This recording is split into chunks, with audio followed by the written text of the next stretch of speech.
and remove the whole pane of glass, because you're pretty sure at that point that the glass will come out in one piece. And then you clean up that edge, and you can do what I call backlighting, and I'll show you how I do that. And you can put this all in with new glazing and repaint it, and then it's just fantastic. It's like brand new. I went ahead and glazed this for this side for a demo model, but if you only glaze from the outside, you still have bad glazing on the inside, and it's not going to last as long. So that. Let's glaze this little window, and I'll show you my technique. So get on up and come on up here. It's going to be a lot easier.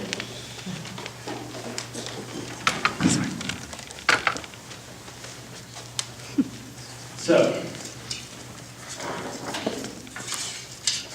let's say that, and let's talk a little bit about glass. You know, like old wavy glass is beautiful and fantastic.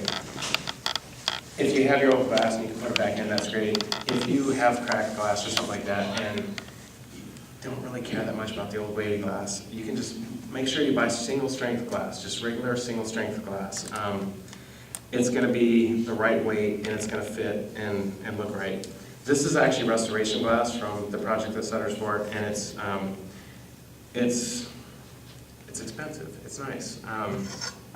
But you know, it has the waviness. It's the right thing to use.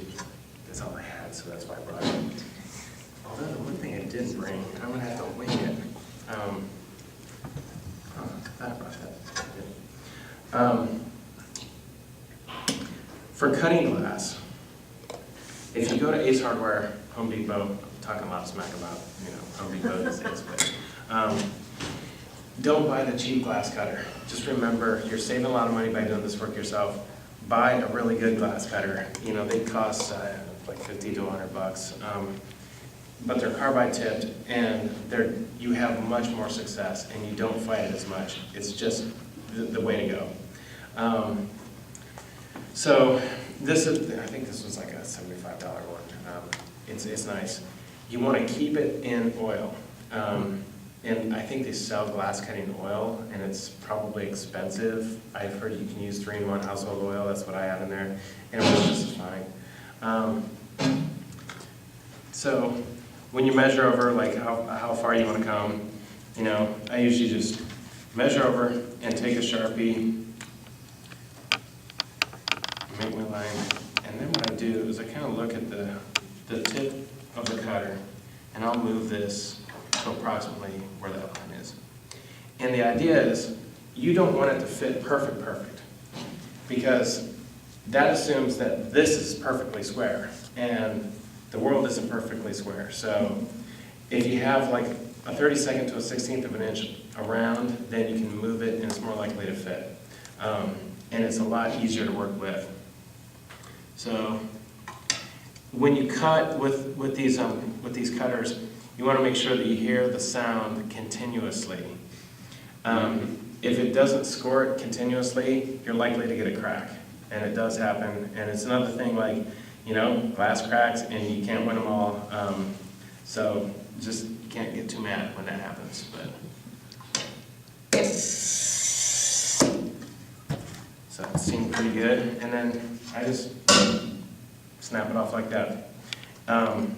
It's actually with a good glass cutter, and if you have like a carpeted top and a good straight edge to work against, and you just keep a continuous motion, 9 times out of 10 it works fine. I bought $9,000 worth of restoration glass in large sheets last year, and I haven't missed cutting yet. None's broken, so I think that's pretty good. It's better than I expected, but it's pretty good. So, okay.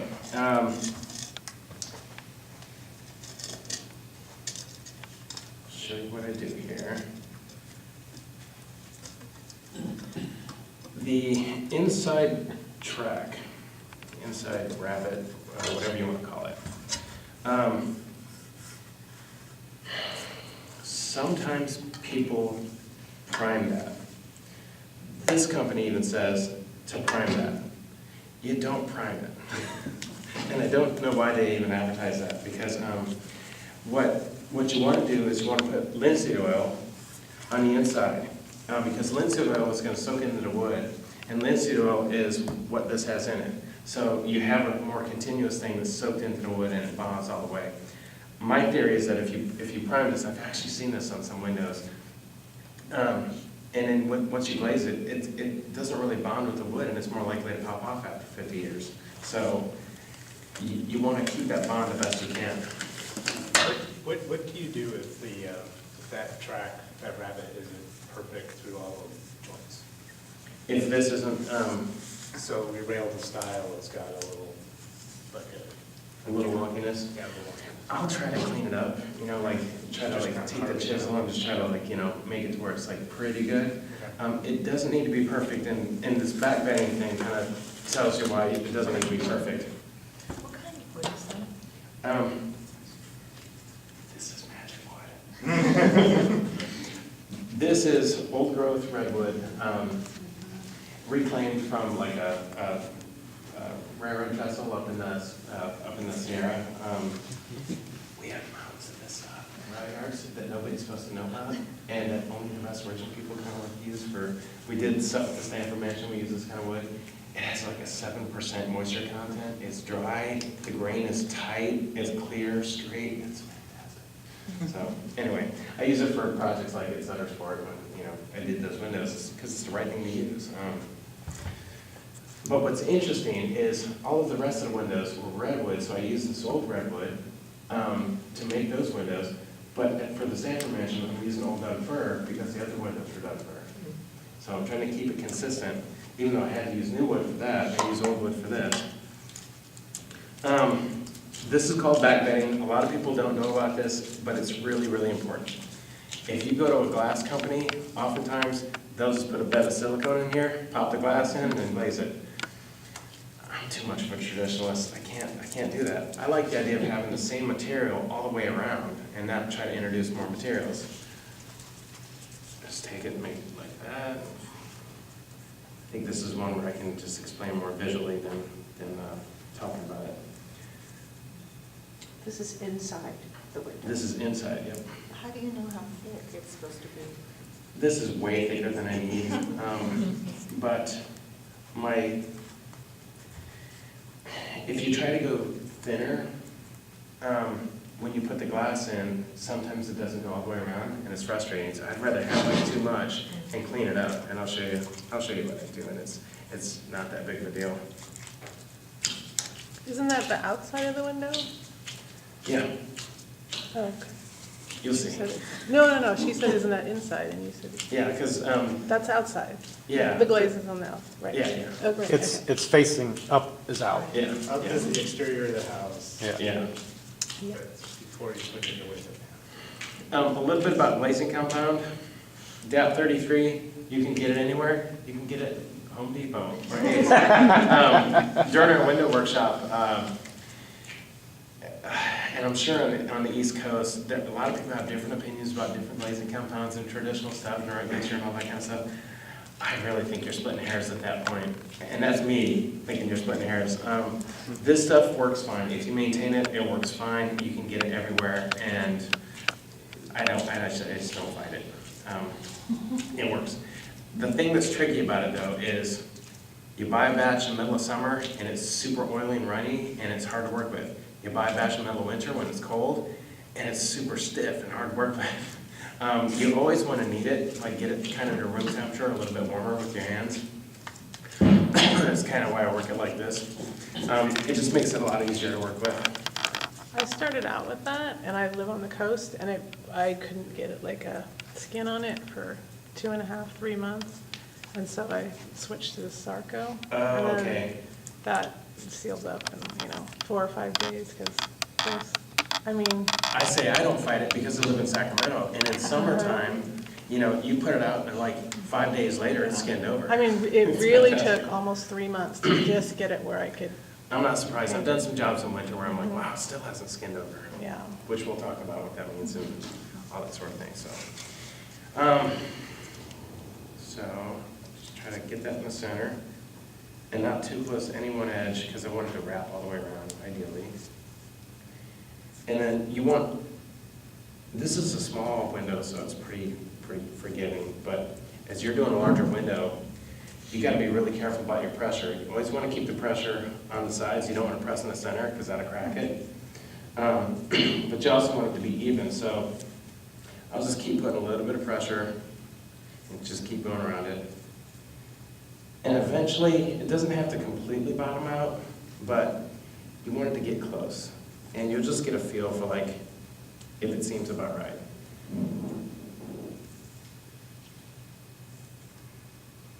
How can you tell if how far you are from bottoming out? I mean, afterwards, I think this is it.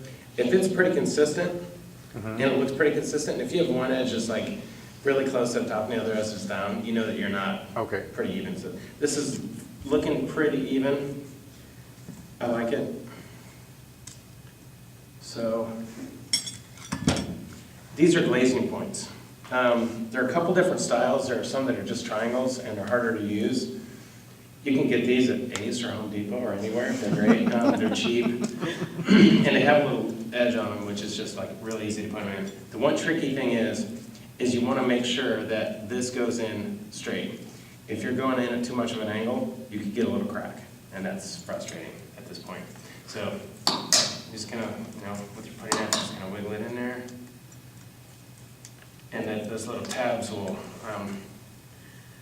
be flat up against the wood. When did they invent those? I don't know. Because in my old house, my windows were about to fall out, and I used some of those glass in, and I could not find any evidence of any of them. I've seen similar things where it didn't seem like there were any until you go to take the old piece of glass out, and that's the piece that hangs up and cracks your old weighted glass. And then you go like, oh, there it is. What's the rule of thumb for spacing on those if you have a bigger window? I like every foot or so. I don't know about that. Yeah, so like a window I like to have a small window, at least one per side. On a window that size, I'd probably go like 2 per side, and just kind of space them out. More or less.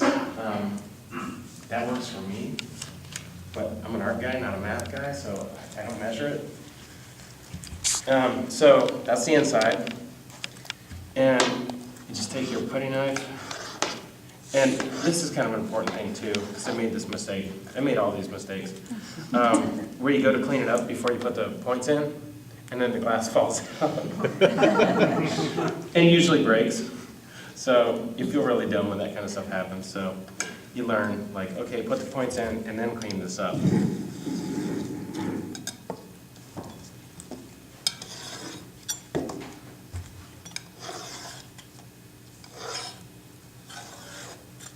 And you can see, just by kind of guessing if it bottomed out, there's still like a pretty even, small line of white all the way around. And I like having a little bit. I don't want it to bottom out completely, because then you squeeze out all the glazing and it's not doing its job sealing. So I like to have just a little bit in there. So, all right. Same kind of thing. Now for this step, you can see, and I always want to clean it up on the inside before you glaze the outside, because you want to have a nice clean line as a reference point.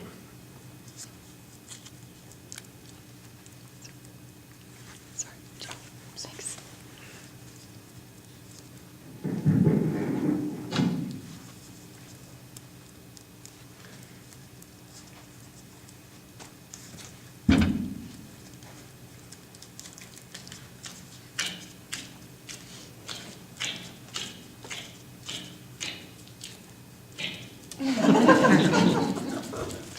Sounds like work.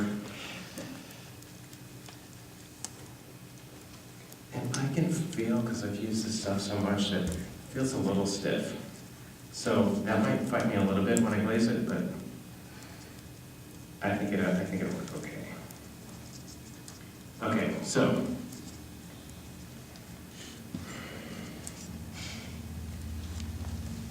you pretty much want a 45-degree angle. But you don't want to have too much of this glazing going past that line on the on the other side, because you'll see it from the other side. And at this point, the best thing you can do is just kind of like guess.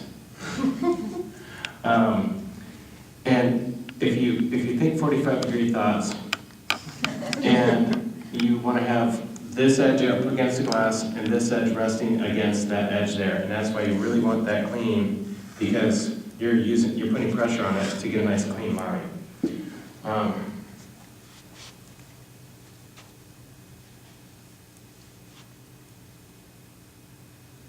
Oh, you gotta be consistent too, because if you change your angle, you're gonna get a wonky line.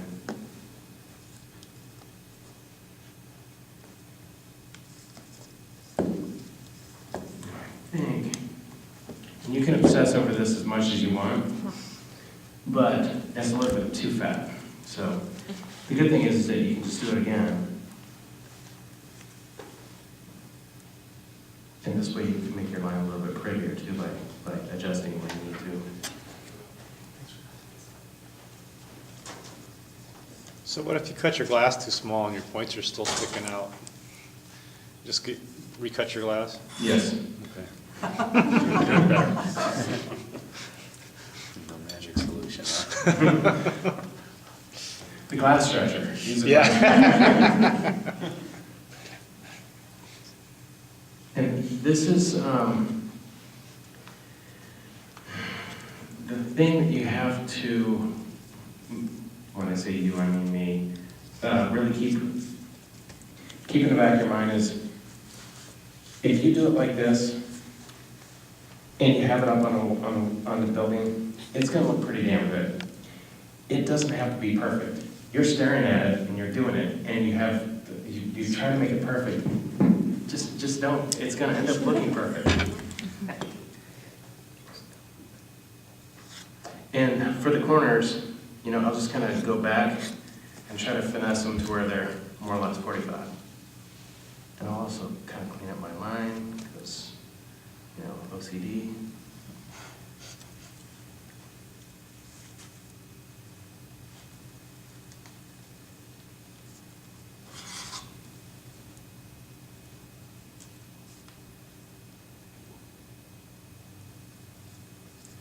And I know I'm going quickly and making this seem easy, but it's so easy to, anything's gonna mess that up.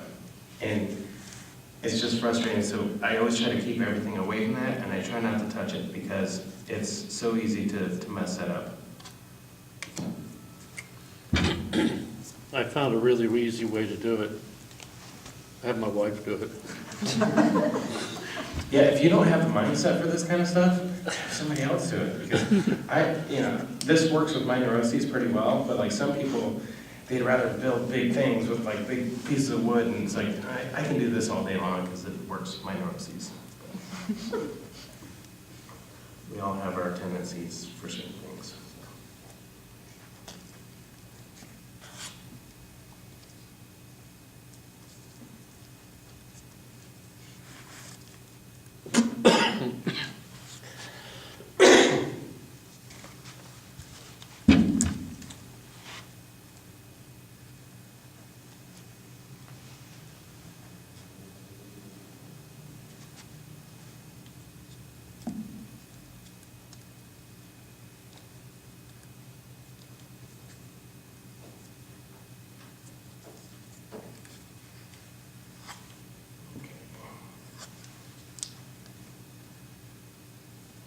I can mess with this some more, but I'm just gonna call this good. I feel pretty okay about that.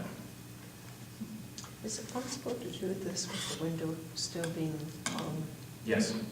The one I did in Old Sac last week was you're doing it like this. Okay. And it changes, the ergonomics make a huge difference. Like if you're like this and you can actually, it's nice. When you're doing it like this, you don't have as much control. And you can do it, it's just harder. So with the depth, they say that you want it to skin over. And typically it takes a week or two in the middle of summer in Sacramento. I think they say a week, but And it's better to have more skinned over than not. And basically by skinned over, if it's not skinned over and you take a paintbrush on it, it's gonna leave marks. Like you know that it's still soft. But if you can put paint on it and it keeps the shape, you're in good shape.